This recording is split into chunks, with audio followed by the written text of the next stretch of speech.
Away we go, folks. Welcome to today's webinar. I am Dr. Owen Wiseman. I'm the medical advisor to A.Vogel, and I'm really excited to be also moderating this conversation with Dr. Laura Belus, and I'm really pumped about everything that we have to talk about. Now, today's conversation is about boosting your child's health shield, really, and it's a live webinar just on childhood immunity.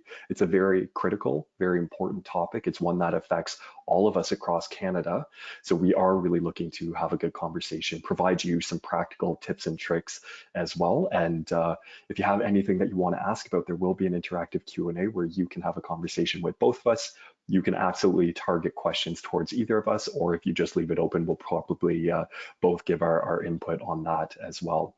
Now, in terms of what today is going to involve, it's approximately a 1 hour conversation, but these are our speakers as you can see on the screen. And one thing that I would like to do is really a huge thank you to well.ca for helping to put this together, for lending us Dr. Belus as well for the conversation. If you haven't been to well.ca, there's a whole host of incredible products on that website as well. So you can definitely go check it out afterwards. I encourage you to find the A.Vogel page on there and just see what's available. They ship right to your house as well. So it's very convenient and helps you avoid the need to go out into the crazy busy rush. But who is actually having a conversation with you today? So as I mentioned, I would like to, it's my sincere pleasure to introduce Dr. Laura Belus. She's a practicing naturopathic doctor in Toronto and also virtually, so you are not just restricted to seeing her only if you're in Toronto, but she does focus on making health achievable at any age, and that is something I think all of us can get behind. We have an aging population in Canada, so health matters at any stage of the game. Now, herself, her health journey started after battling acne and migraines in her early 20s, but she actually managed to resolve these chronic issues all on her own by detoxifying her liver, and that really helped her focus on health being accessible to all Canadians. So now she's returning the favor, and she's going to help her own patients rebalance their bodies through diet, through lifestyles, through different nutritional supplements as well. She is also, if you haven't heard, the creator of the 21-day whole body detox and healthy hormone reset online programs. And she actually just finished publishing her first book, Just One Thing, which is all about making health simple, easy, accessible to all Canadians. So if you haven't had a chance to check it out, then you know what, now's the time right after the webinar. Myself, for those of you who have been on the webinar before, I'm Dr. Owen Wiseman. This is a lot of text. I'm not going to read it all to you, but I have the pleasure of being the medical advisor to A.Vogel as well for a number of years. And on top of that, just working in my own practice. Like Dr. Belus, healthy aging is something that all Canadians need a lot of support with. I also really have a keen focus on neurological health, brain health, and also sports medicine as well. And just keeping the bodies moving. I mean, at the end of the day, that's all any of us want, is to be able to get up and go, which is, again, why we're helping our children get up and go today. In terms of the content and the layout for today, we are going to chat about some of the secrets of childhood immunity from ourselves, and how do we approach that with a holistic approach to health. We're going to delve into some of the science behind the immune system. Maybe we'll talk some immune markers. You never know what's going to be coming down. Talk about the impact of diet, lifestyle, and environment, some natural preventative measures, and of course that interactive Q&A as well, which is a really good opportunity to have your pressing concerns addressed by Dr. Belus and myself.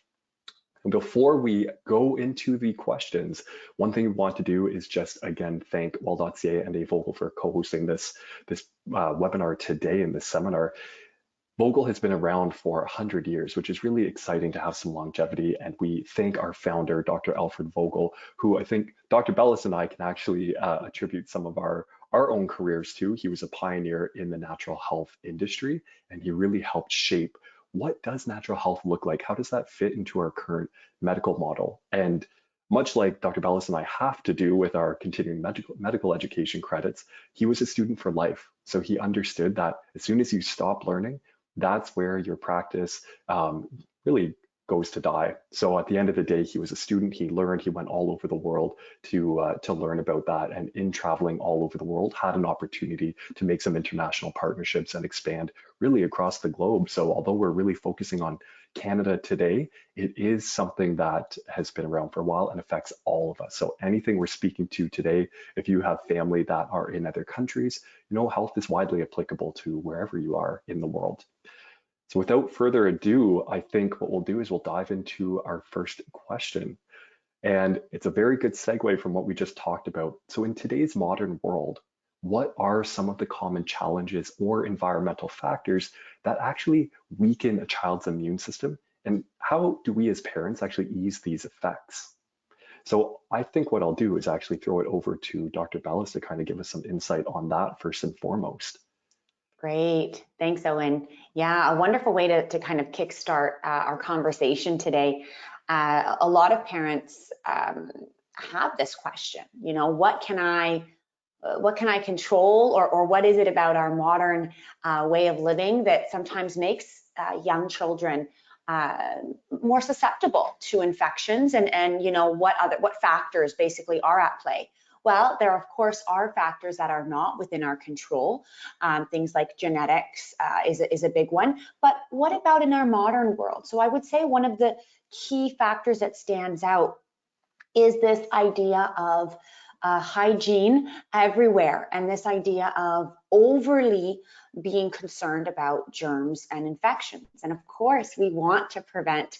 Hand washing is a wonderful example of something that is a key way to prevent the spread of germs. And we knew that, decades and decades ago when they first introduced this into hospitals, and saw a reduction of infections. But in our modern day, and as a parent myself, I really see this fear base around making sure the child or children are always overly sanitized, every surface, and sometimes using harsh chemical agents that our bodies and our immune systems aren't always thriving from. So there is always a balance, and we'll talk, I'm sure, more about that, but that would definitely be one of the big factors.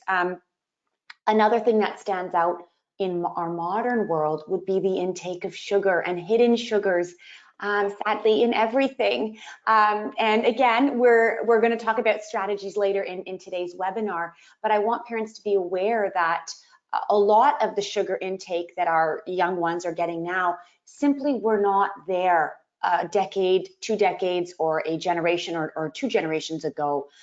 So we'll talk again about strategies, but sugar is a natural depressant of the immune system.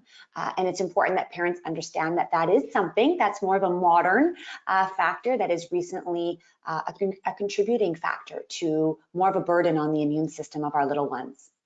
Yeah, I think you did a great job at kind of segueing into that. And a big part for us to remember is when it does come to that hygiene hypothesis, remember that the folks who were around this doctor who originally noticed, hey, washing my hands, I'm having lower mortality rates.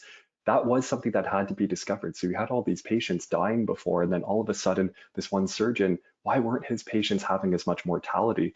And they thought he was crazy. They thought washing your hands, why would you need to do that? That's not doing anything. So we've come a really long way to, I think, going from he's a kook to, oh, this is something that everybody should be doing. And we did see this during the pandemic. We didn't have contact with other people. And now what's happening is we're emerging out of this. And there is a higher susceptibility because, like Dr. Bellis said, we are experiencing clean bodies. It's the hygiene hypothesis that lack of exposure to all these really, really vital bacteria and viruses isn't possibly letting our body emerge a defense or develop a defense. So I think in terms of environmental factors, one of the big things in the modern world too is air pollution. We have these huge vehicles right now, and we know that they are releasing nitric oxides, they're releasing volatile compounds into the air.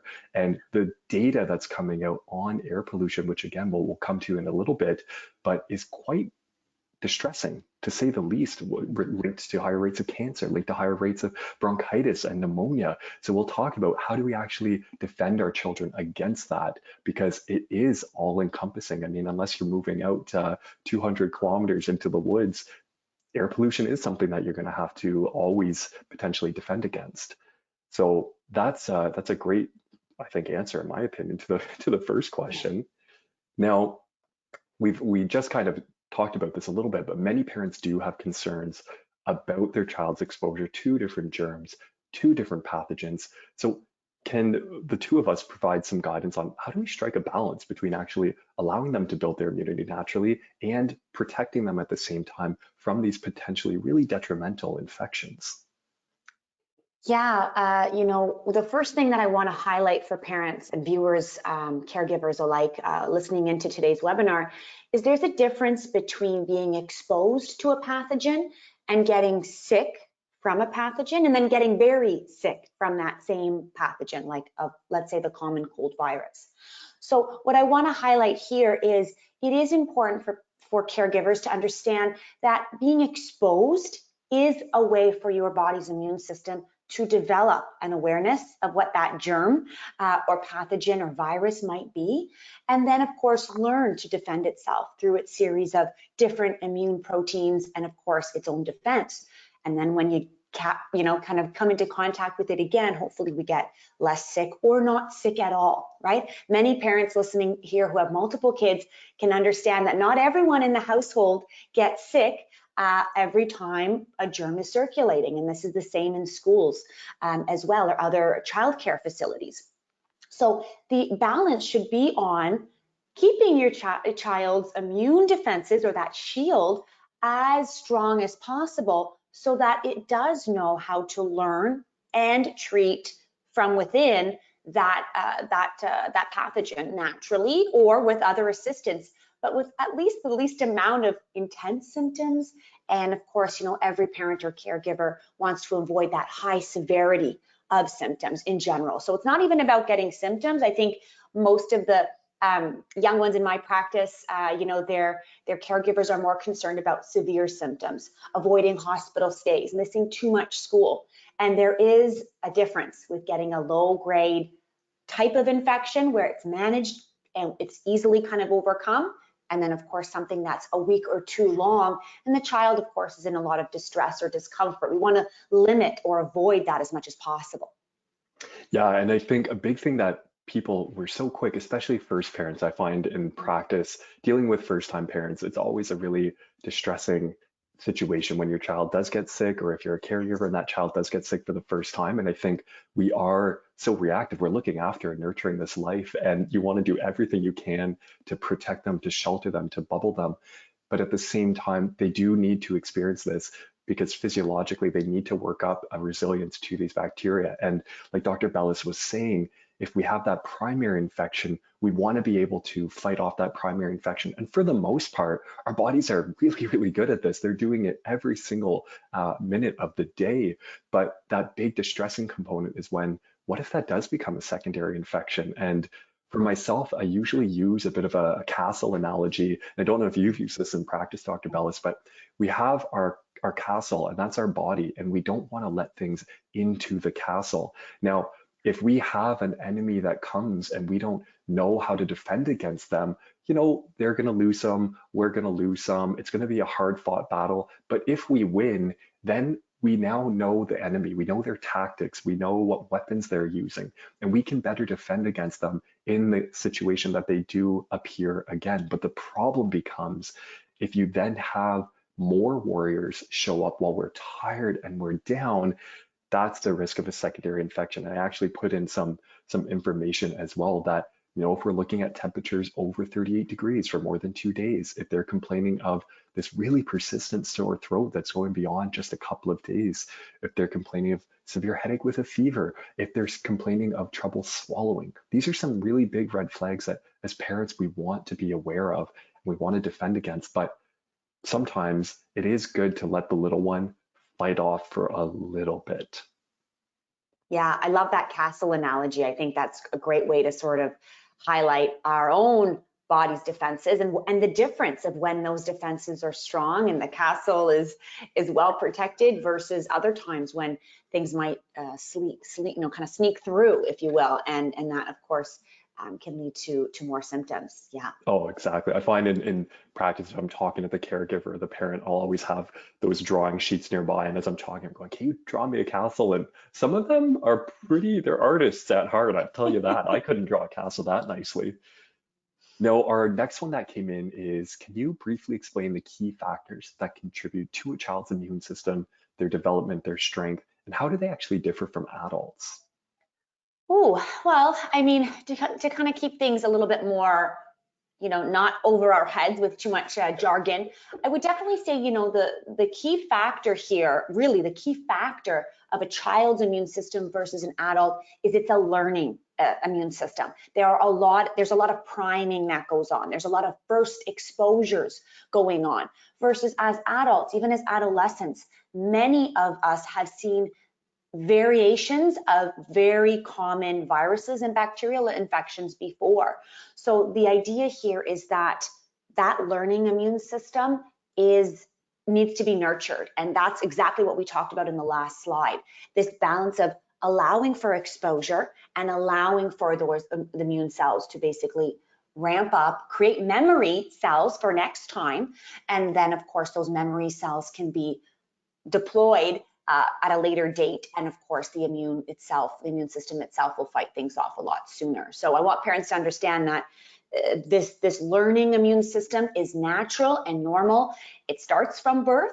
If the child has been breastfed, they do have additional protection while they're being breastfed, and then after that period ends, or if that was not part of their plan initially, then of course we have that external immune reaction happening in your child's body, learning to deal with those pathogens.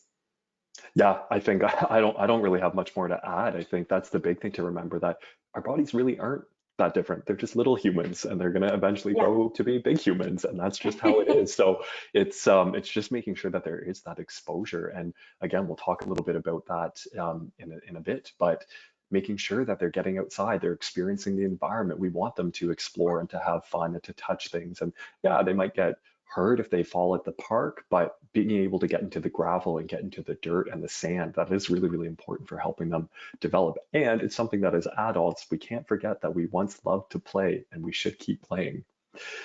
Now, Agreed. can we share some insight into the role of diet in enhancing a child's immunity? And are there specific foods? Are there specific nutrients? I think this might be one that we can really dive into, but with Dr. Bellus's online programs and her book as well, she might be a little more recently versed in this. Well, thank you, Owen. Yes, I mean, this is a big one because, as you mentioned, children are little humans, and their immune system really does benefit from food as medicine. And what I'll say about that is it's ongoing. The nutrients that we can get in and day out, it is much more challenging to get these key foods into little bodies than it is an adult who can kind of understand the concept of, well, I got to eat my veggies or my vitamin C rich foods to boost my immune health. So when we think about the two categories, definitely I think of vitamin C and zinc rich foods. Both of those can help support our immune system, whether it's for common viral pathogens or something like bacterial pathogens. Things like, a complication of a respiratory tract infection could be an ear infection. Well, we want to limit those secondary or those complications of a common cold or a common respiratory virus. So the best way is to boost your child's intake of these foods naturally. Now, vitamin C is not new. Many parents already give their children vitamin C, or they might, but I want to highlight there are non-fruit sources of vitamin C. So when we think about the vegetables, we have our bell peppers, which are a wonderful source and often underrated for vitamin C, spinach and broccoli, which can be chopped and put into a lot of regular foods that your child might already like a pasta sauce or something like that, where they can get in those nutrients. So don't underestimate the value of those non-sweet versions of vitamin C. And zinc, if your child eats animal protein, we'll get that through meats, we'll get that through eggs. Also nuts and legumes. So depending on, most schools are nut free. So some parents don't have nuts in the home because they don't send it to school with their little one. But if your child can tolerate nuts and seeds in the safety of home, if there's no one in the household with an allergy, absolutely those can be nutrient dense ways of getting in important minerals. And pumpkin seeds are a wonderful source of zinc. But again, depending on the age of your child, can this be added to muffins or to other baked goods, or even simply as a snack if the child's old enough to chew fully and completely?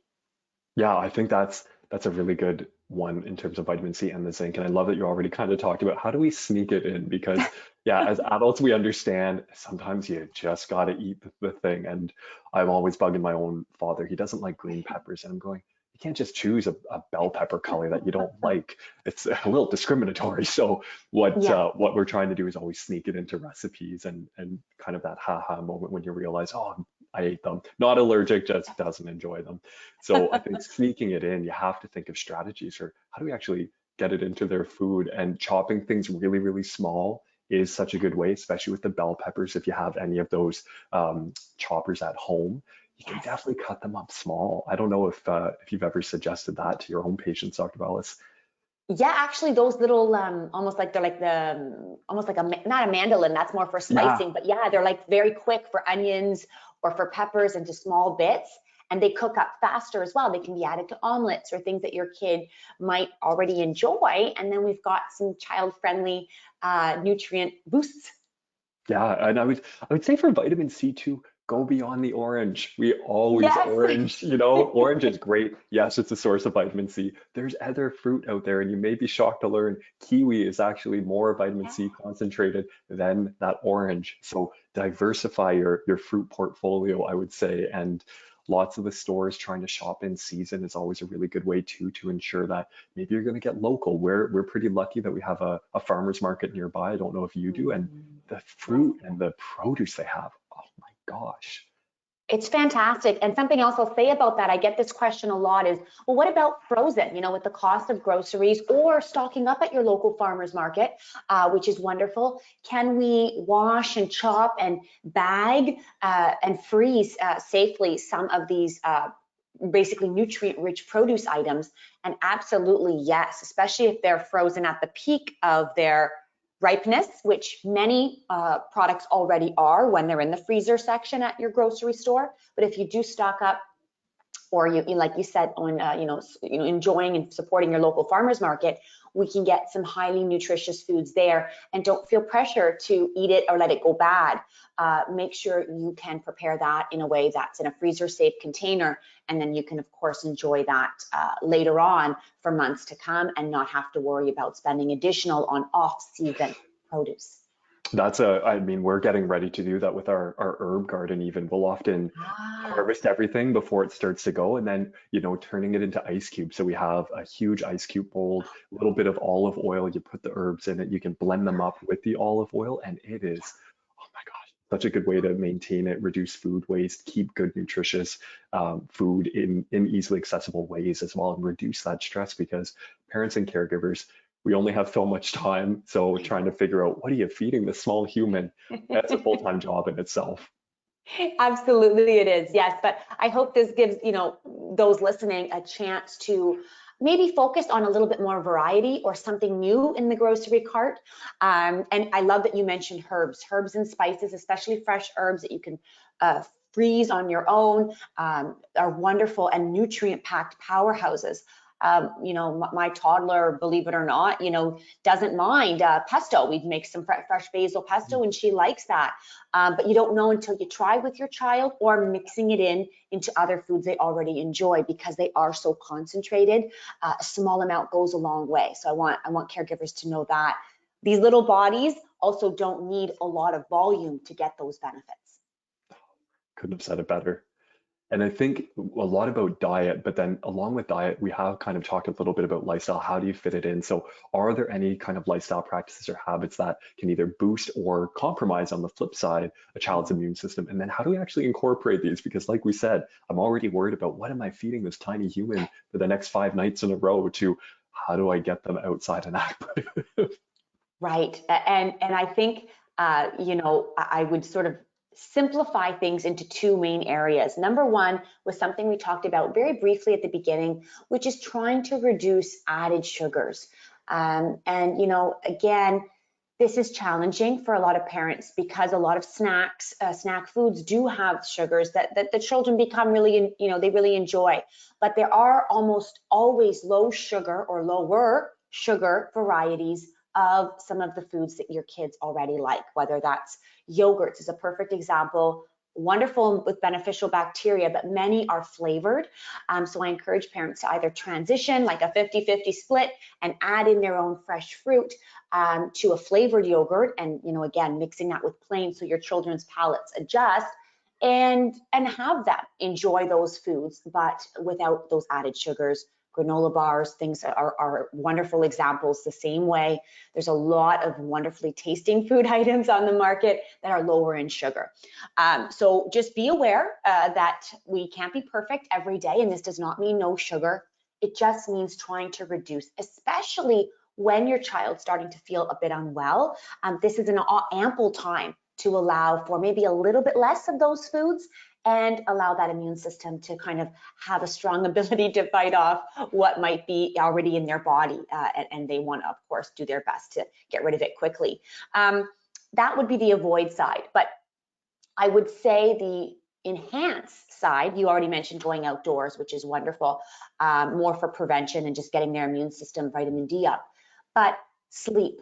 Now, with sleep, we know this as adults, it is extremely restorative. So whatever your child needs to sleep better or to sleep the ample amount of time that they're used to sleeping, we really want to encourage that. So for some parents, it's a lukewarm bath, maybe every night that week when they're feeling unwell. As naturopaths, we like this very kind of traditional sock recipe called magic socks. Owen, I don't know if you use that in your practice. Yes, so basically for simplicity's sake, your child's feet are warmed up either in a warm bath or they just come out of the bath, or some warm water on their feet to warm them up, dry them off, and then we're putting on 2 pairs of socks. The first pair of socks is a thin pair of socks. It was wrung under cold water. They're not soaking wet. You wring them out till they're barely dry, well, they're almost dry, but they're cold. You put them on quickly, and then you put on a nice cozy pair of either wool socks or breathable cotton socks over top. So now your little one has 2 pairs of socks, but their feet were warm to begin with. And that's a wonderful drain of any congestion in the head, neck, chest, allowing for your child to hopefully doze off a little bit easier. I know I find that with myself. And I think children over age 3 generally are receptive to this, maybe a little bit older depending on your child. But this is a wonderful way to have them participate, knowing that they're doing something for their bodies and hopefully ending up in a deeper, more restorative sleep to fight off whatever illness they're dealing with. Yeah, I've definitely used it in my own practice in terms of even getting to the point where the kids going, oh, mom or dad or whoever the caretaker is, grandma, can I do my wet socks tonight? Yes. And I think they just love it, right? They do come with a higher quality sleep. And I know for myself, I've done it a few nights when I've started to feel a little bit of an illness coming on. And I track my sleep data, and you can clearly see there's a very big difference now, whether that's a combo of my body just feeling really tired from potentially fighting something off and going into deeper stages of sleep. I mean, data's data, so it's really neat to see that it does pull me into the deeper stages there. And I think what you mentioned earlier about the added sugar, how do we avoid that? I think one thing that I've done in the past is I'll depending on someone's relationship with food, but run a diet analysis, and it's a dialogue and it's a conversation about how much is too much, because you might be sitting there going, I can't have this, and it's actually a-okay. Like you said, we can't all be perfect all the time. We just do the best that we can. But remembering that ideally, if you can kind of aim for under 50 grams of sugar, it sounds easy and it sounds like a lot, but it actually can be quite difficult. That Starbucks Yeah. pumpkin spice latte venti that you're getting, you're looking at kind of 60, 70, 80 grams of sugar. So you're already over your limit without even putting another thing in your body. So it is going to suppress our immune system. Yes, and I want, caregivers listening as well, just to distinguish the difference. I know sugar is sugar when it comes down to it, whether sugar in apples or sugar in a chocolate bar is chemically still sugar, though there are other factors to it. But what we're really highlighting here is this addition of added sugar. So when you read the label on a product, granola bar as an example, or flavored yogurt, you're looking for that sugar line there. And generally, I recommend for young ones under the age of 6, but even if we say under the age of 10, you really want to be aiming for less than the number of okay, let me rephrase that. They're aged and they're less the number of grams of sugar. So if someone is 8 years old, we really don't want their serving of a snack to have more than 8 grams of sugar. My little one who's 2, we try and aim for less than 5 grams of sugar, because less than 2 grams of sugar for some of the, let's say, granola bar options that have natural fruit would not be as feasible. But just for parents to use a general ballpark, this has 5 grams, this is 8 grams, this is 18 grams of sugar. Maybe that's a bit high for my 6-year-old if they're doing this on a regular basis. It's just a starting point to help you, like you said, gauge that total. Exactly. Yeah. And I think the other big thing, that's my compromise side. And then, yeah, the going outside, I mean, I love it. I love nature therapy. I prescribe nature to my patients. I prescribe hikes to families because at the end of the day, we do know getting in the dirt is one of the best ways that you can actually encourage your body to be exposed to microbes. And there have been studies where they've looked at children's bodies and then they've re-greened an asphalt schoolyard and added plants and trees. And they've had the kids engaging in this regreening process, and they've tracked their microbiome, not only on the skin, but in the gut. And over weeks of these kids playing in this re-greened schoolyard, you do see their skin microbiome change. You do see their gut microbiome change. And those good, healthy microbiota are helping to defend against other bacteria. I sometimes compare it to real estate. That's a hot topic right now. But with real estate, if you have a lot of really nicely kept homes, it's far less likely that you're going to have one of those homes with boarded up windows and shattered glass moving in, because you have that good bacteria defending against the bad bacteria. Love that. So get outside. Now, I mean, we've talked a lot about diet, we've talked about lifestyle, we've mentioned something about sleep as well, and we'll come back to sleep in a bit, but are there any natural remedies or supplements that you recommend to support a child's immune system? And if so, how do you often recommend that they be administered and in a safe way? Yeah, I think that's a very important factor to look at, is the administration of supplements and remedies safely. So when we talk about children's immune system, I'm going to, just for argument's sake, say children over the age 2, but that's again just loosely based on what we kind of look at in terms of what can we add to a child's diet or lifestyle when it comes to supplements. So if your child's under 2, always work with your healthcare provider. And in general, we should always be working alongside, hopefully, our naturopathic doctor or functional integrative practitioner to help guide you. But the one remedy or the one nutrient I would say that most children should be supplementing here in Canada is vitamin D. And that's probably not new, right, to most of us as parents or caregivers. Again, if your child was breastfed from the beginning, vitamin D was most likely suggested for you right from the get-go.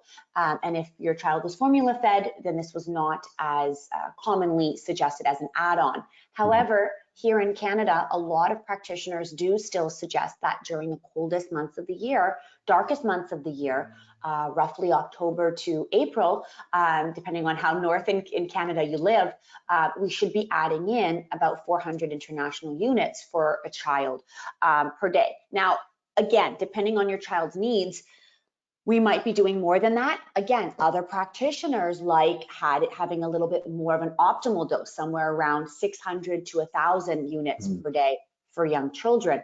But the idea here is consistency. So we always have to ask ourselves, am I being consistent with this dosage? And it's very difficult to be daily on the dosing for vitamin D. It's easy to miss a few days. So being aware that vitamin D does take a while to boost up, and good news is it does take a while to drop down once your levels are optimal, but important in being consistent.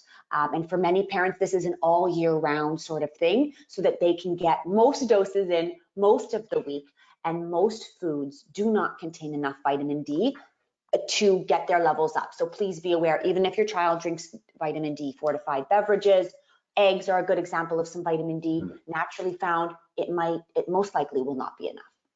Yeah, I think vitamin D is definitely a big one, right? It helps with the maturation of immune cells, the differentiation of immune cells to make sure they actually turn into what we want them to turn into. And just like Dr. Belus said, we live in a cold northern climate, and some of us live in a colder northern climate, but that does have a big impact. And even myself, I always test my vitamin D. And if it's something that the caregiver or the parent has not tested in their own child, depending on how they are with needles and blood work, it might be a dialogue that we open, especially with some older kids, because I know for myself in January, I was sitting at 59, and just with a little bit of supplementation, I'm sitting at 78. And for me, that is not optimal. I'm just barely in the range of normal, healthy. And now we're going into the cooler, darker months. So I know for myself, I need to do something. So remember that blood work isn't going to lie to you. Data doesn't lie to you. So if you are sitting there, get it checked. If you're wondering, should I get more vitamin C in my diet? Should I get more vitamin D? You can open up that conversation with your little one and go, do you want to check in on this? Because you're going to know that maybe I need to boost it up a bit more because my little one is actually really, really deficient or insufficient as well. We do have clinical insufficiency a lot in Canada as well. So one of the big supplements I often consider too is a bit of omega and then echinacea as well. And I think on the Yes. omega side, anti-inflammatory, helps with brain development. It's definitely a win-win. And if I could get every Canadian popping back some omega, I think we'd be a lot healthier, Yeah. most of us. And then echinacea, and not all echinaceas made the same. So you really want to make sure that the one that you're choosing does have some clinical validity behind it, because as Canadians, we want something to work. We want to know that what we're taking is supporting our child and it's not guesswork. So that's why you do need to choose something that has clinical proof behind it.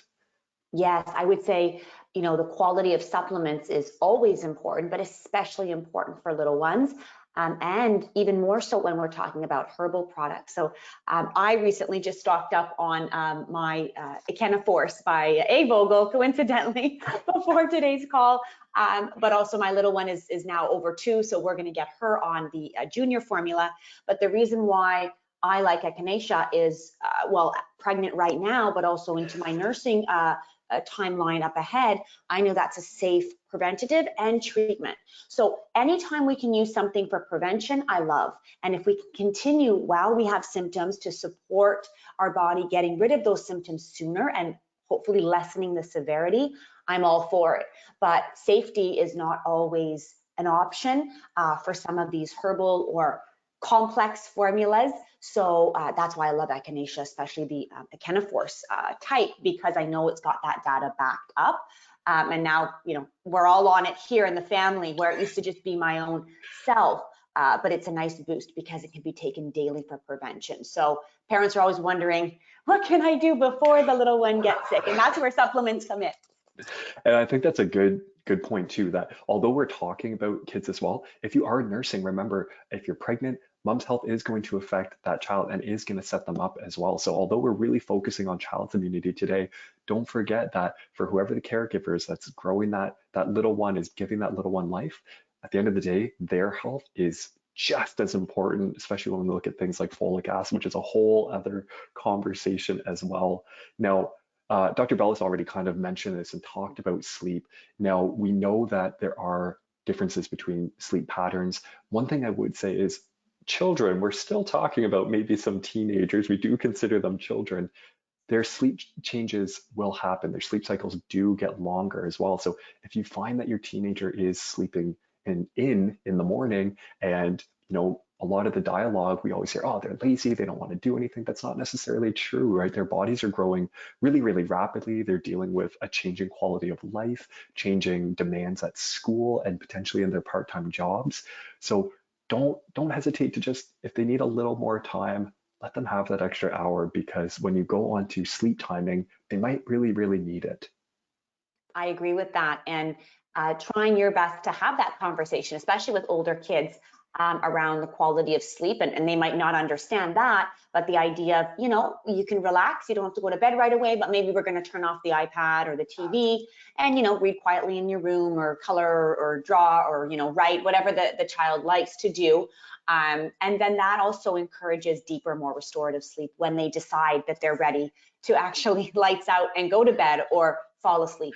I think encouraging as much as we can with the quality, and of course, adding an extra hour if possible, especially to a teen, can actually go a long way. And I find any sleep conversation with families, it really does present an opportunity to have a bonding conversation as well. And I love, suggesting you can do a little bit of lavender oil. You want something that's undiluted as well, and get some of that pure lavender oil. You can mix it with a carrier, and maybe that's a massage with your little one. And Yes. while you're giving them a massage, they're opening up to you. And maybe it's your teen who's been a little more closed off lately as their life develops. And puberty hits, which is always an awkward beast to talk about. So it does present a really good opportunity for you to bond with your little one too, and have that opportunity to open up a dialogue. Yeah, couldn't agree more. Yeah.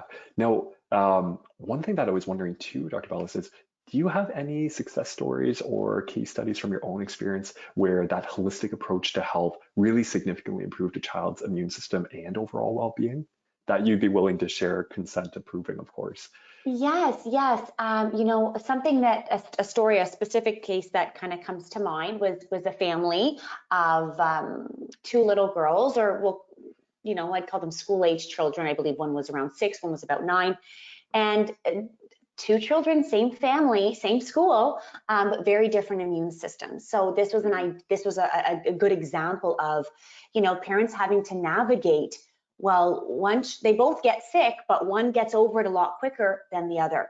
And the other child, who tended to kind of linger with her symptoms, had a lot of early on lung issues. So she did have a little bit more allergic type symptoms, a little bit of childhood asthma that she was slowly growing out of. And every infection went right to her lungs. So again, symptoms were a lot longer. Even though the family got these rounds of illnesses, they wanted to do everything they could to get her feeling better sooner. And of course, the whole family goes back to normal sooner.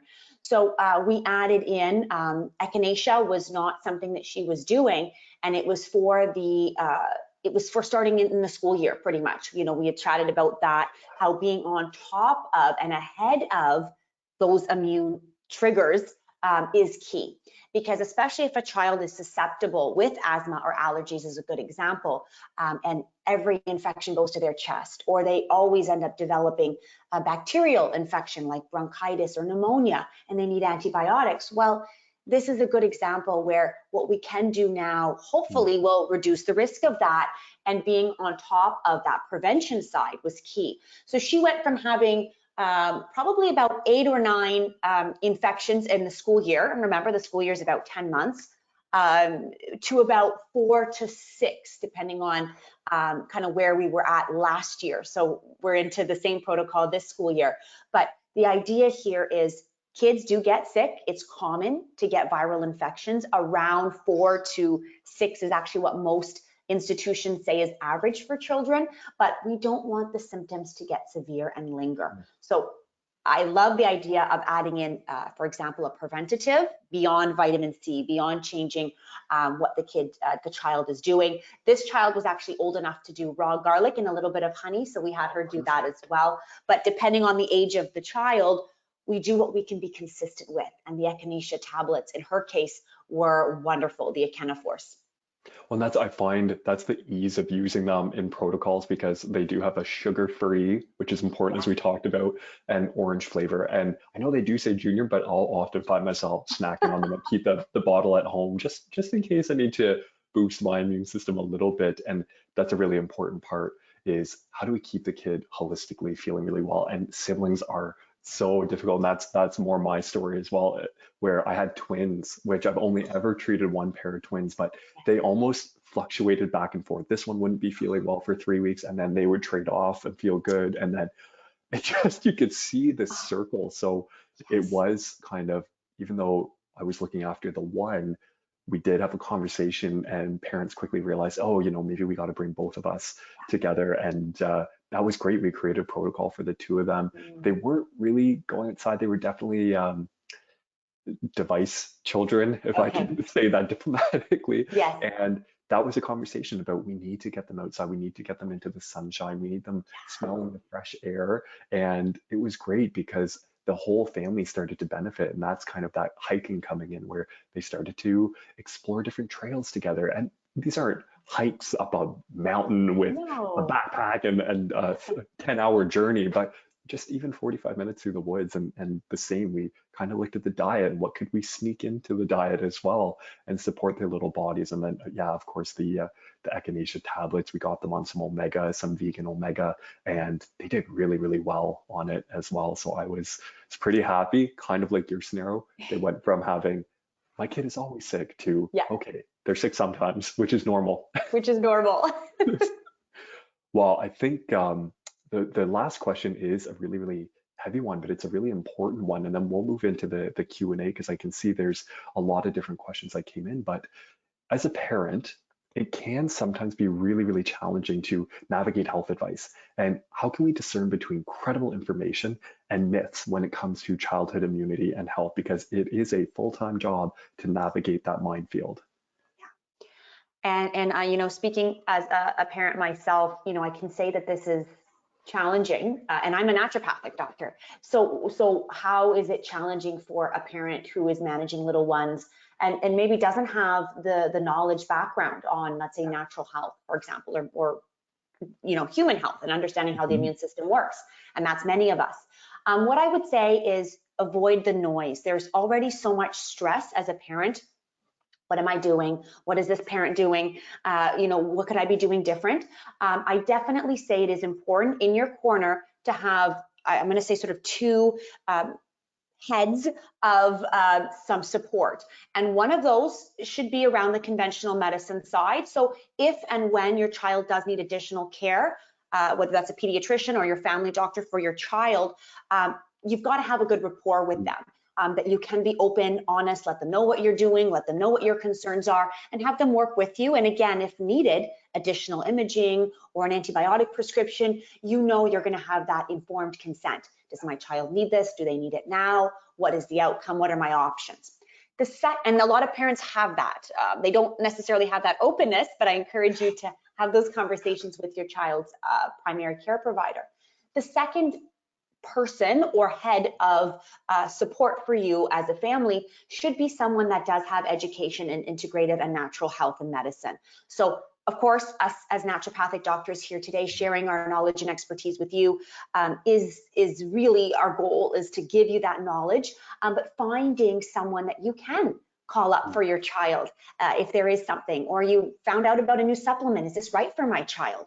A lot of other herbal products come across my desk on a regular basis, and parents ask, is this okay for my little one? I'm taking it, or it helped me. And it might not be right for your little one. So we are, as naturopathic doctors, one of the kind of integrative team that does have this knowledge. So please have that person or team that does know and understand natural medicine, because this is not something you want to take advice from another well-meaning parent or family friend. You want to have safety in mind first, and of course efficacy, what's going to save you headache and time to just find something that works for your little one. Yeah, I think that's absolutely it. It's a team approach, right? We've moved from doctor tells patient what to do to now it's a dialogue, and it's patient-centered care. At the end of the day, for all of you listening, you're in charge. It's your body. You can see which practitioner you want. You get to decide. And so please feel empowered that you can make that choice. But that's where it is a conversation, and you want to have a good team, and not a single one of us can do everything. We each have our scope of practice. As Dr. Belus said, we want to have our family doctor, our pediatrician, our nurse practitioner that we can turn to when things get really scary and we need to escalate our care and go for imaging. But with the preventative side, that's where our system does struggle a bit, is with those chronic health issues. And that's where a good integrative practitioner like a naturopathic doctor or another integrative medicine practitioner can really be your support system. So in terms of navigating it, come have a conversation with us. If there's something that you're concerned with, come chat with us. Book a 15-minute, book a half hour, whatever you need, and we can have that dialogue and really help you navigate those waters. Because as Dr. Belus said, it's even hard for us, and we're in it. we have to be in it, and we're always on webinars. We're always on different trainings, learning from other experts. But there's only so much that we can fit in one head. So the other thing I'd say is if you go on Google and you're really going down the Dr. Google rabbit hole because you can't get a hold of us in a timely fashion, then just make sure that if you are really considering a product that your friend told you is good or that you just read is good, you can always put in what's the research behind it. So Yeah. I really love PubMed. I'm on PubMed a ton, and Mm, you can search a product on there. And then if something comes up, at least you know there's some efficacy, because there's a lot of products out there right. that have a lot of really good marketing engines behind them, but is it necessarily the most effective and safest thing to help defend your child? Right. Agreed. Now, that's actually kind of all of the questions. Now, we're not ending our show. As we said, there'd be a chance for an integrative Q&A. So if you can, folks, if you just want to submit your questions, you should have a box that is available to you to submit any questions. I'll moderate the questions. And then, like I said earlier, you're welcome to direct them to Dr. Bellis, or you can direct them to myself or both of us.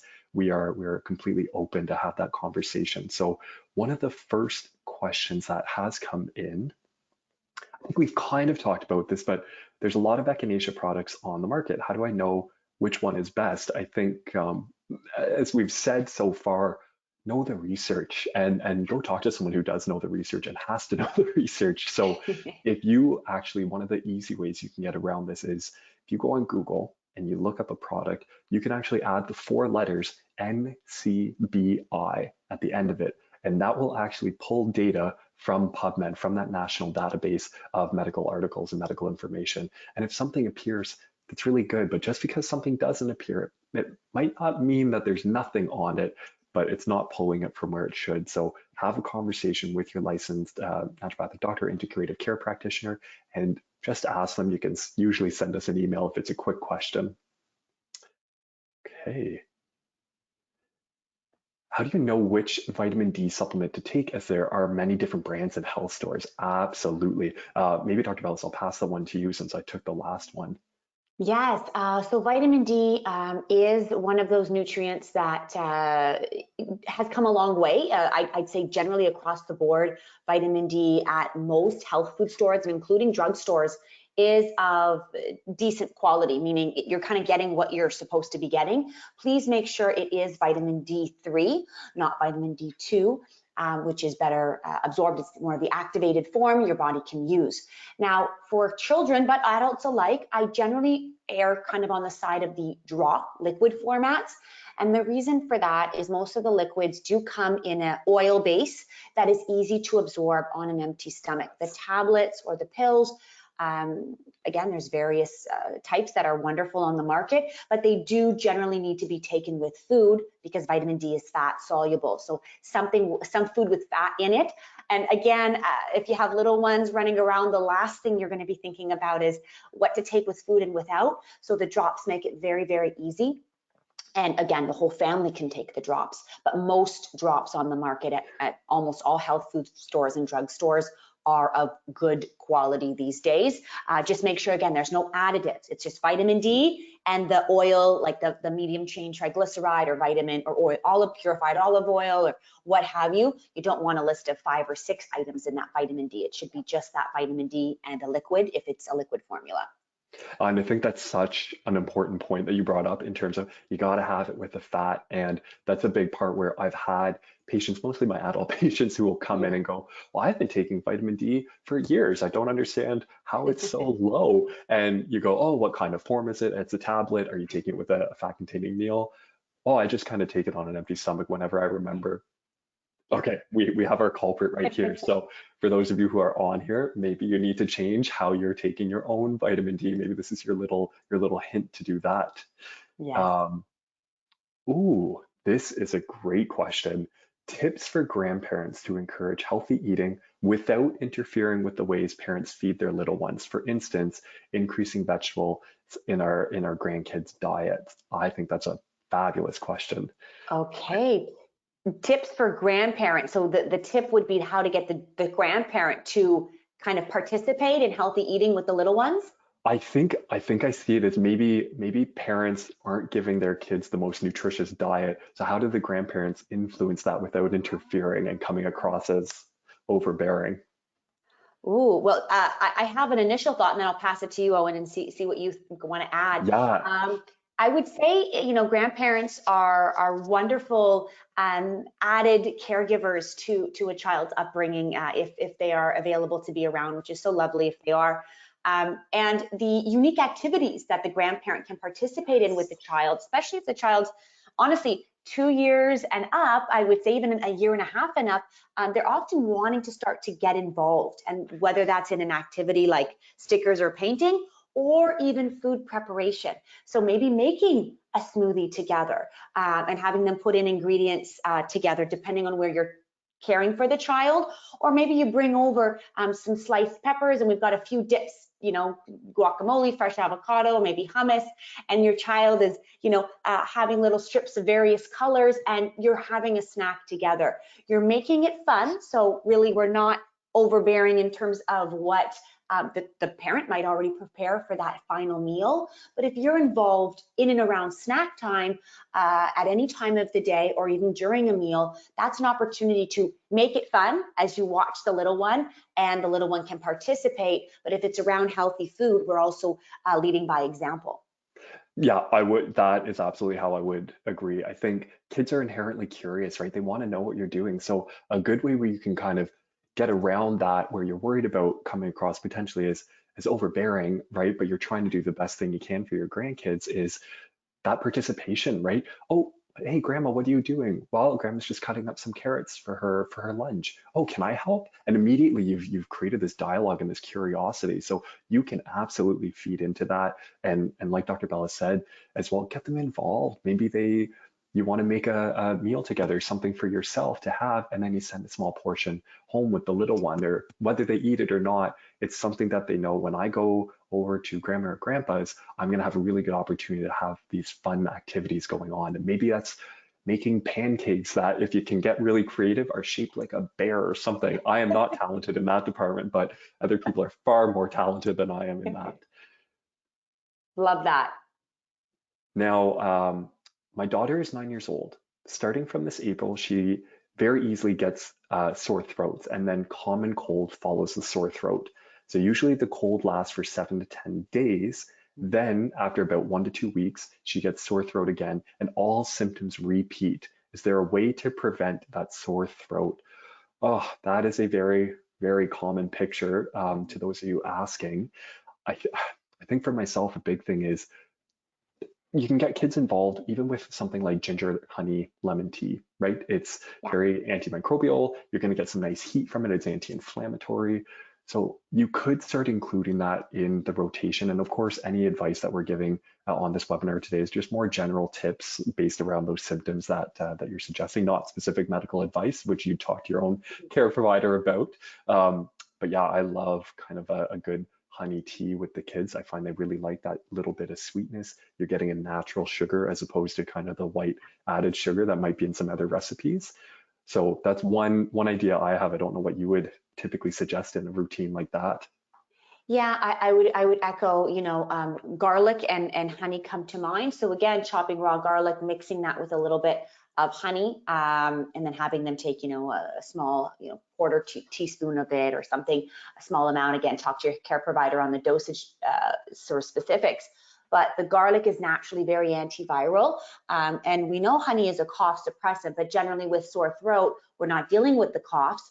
I would absolutely make sure that your child is on the right kind of probiotic if they're not taking one or they don't eat a lot of probiotic rich foods. The ear, nose, and throat are very, very susceptible, but also very much colonized with good bacteria. So depending on if your child has had strep throat or these are always viral cases in the past, we want to make sure that we're rebuilding those defenses in the ear, nose, and throat. And if, again, that sore throat comes on, we constantly want to be having enough fluid intake, ideally in the form of water or herbal teas, less juice and less milk, to allow for those viral pathogens to constantly be flushed down through the system and not adhere and reattach if they haven't been fully cleared the first time around. Yeah, and I would remember too often to the individual asking this question, lots of upper respiratory tract infections, they actually replicate in the back of the throat near the oronasopharynx. So you want to have something that is working systematically in the whole body, but also that's where something like the echinophorus junior tablets, you could have your little one sucking on them, and that's going to release all of those active compounds in the local area as well. And then you can hopefully actually shut down both indirectly and directly that viral replication, that bacterial replication as well. And prevention is always, always the best way to approach it. If you can kind of catch it when she's on one of those in-between cycles, that might be the best way that you can actually shut it down and keep her from getting more and more sick. Now, for everyone who's joined in, looking at the time, we are at the end of our webinar today. Thank you so, so much for all of the interaction. As we said, we're going to have the recording available. A absolutely massive thank you to Dr. Belus for taking the time out of her day to join us here, and well.ca as well for sponsoring. It was such a pleasure to have you, Dr. Belus. I think the dialogue was super important. Thank you for having me. Wonderful chat today. Excellent. Take care, everyone. And if you're looking for more information on Dr. Belus as well, you can go to well.ca. You can go to her website if you're looking to learn any more about her program. Absolutely go to her website, her new book as well, well.ca. You can always find a whole host of incredible products as well, and find A.Vogel on there. And so if you're looking to get some good immune support as we move into the cooler, darker months, they are here, then absolutely head to well.ca and you can find A.Vogel on there. Otherwise, take care, happy Thanksgiving, and we will see you at the next webinar. Thank you, Dr. Belus. Bye-bye.